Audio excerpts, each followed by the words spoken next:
Israel and Hamas signaled that they were preparing for the next phase of ceasefire negotiations in Doha. Israeli Prime Minister Benjamin Netanyahu's office on Saturday said that Israel will send a delegation to Doha on Monday in an effort to advance negotiations on the fragile ceasefire in Gaza. Meanwhile, Hamas said there were positive indicators for the start of the ceasefire's second phase of talks. Hamas spokesperson Abdul Latif Al-Kanwa said in a statement that efforts of the Egyptian and Qatari mediators are ongoing to complete the implementation of the ceasefire agreement.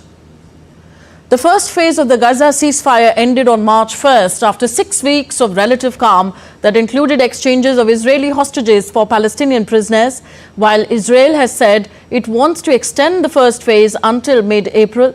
Hamas has insisted on a transition to the second phase, which should lead to a permanent end to the conflict.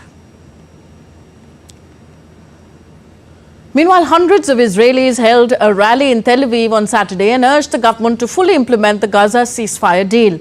Family members and relatives of hostages still held in Gaza rallied in Tel Aviv on Saturday evening, joining hundreds who took to the streets urging Netanyahu to implement the remaining parts of the Gaza ceasefire deal.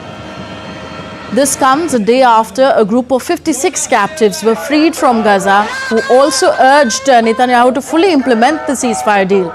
Of the 251 hostages taken by Hamas during the 2023 attack on Israel, 58 remain in Gaza, including 34 the Israeli military has declared dead.